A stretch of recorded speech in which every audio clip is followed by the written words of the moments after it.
And a third is going to be joining us a bit later. So maybe we can start with Professor Ward.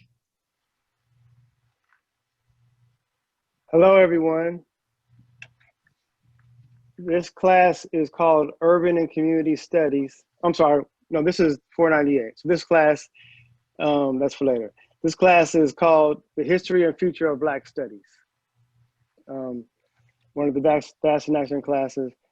And that language, Black Studies, is meant to be inclusive and to reflect the language that was used at the time that DAAS and other programs like it were created in the late 60s and early 70s, inclusive of African-American, African, and the diaspora.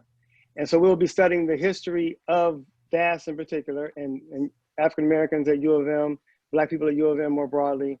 And then we'll be looking at, looking towards the future and thinking about what types of ideas that students in the class can develop based on having studied that history, ideas that can develop to make suggestions about the directions in which DAAS might go in the next 50 years. And I say 50 years because, of course, this year marks DAAS, the 50th anniversary of DAAS. So DAAS was founded in 1970, growing out of the Black Action movement, among other things. So the way in which we will study that history is engaging material that's housed in the Bentley Historical Library, including centrally the CAS/DAAS collection. This collection of documents relating to the history of DAAS, as well as its CAS, the Center for Afro-American African Studies, which was its name through most of its history, actually. So we'll study that history through a partnership with the Bentley Historical Library.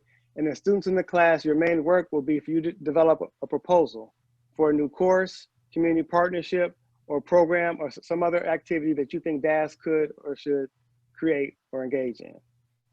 And there's no promise that this will be created, but there also is the possibility that it could be. So you'll study the history, then develop an idea, create a proposal to offer that idea to help DAAS move into its next 50 years.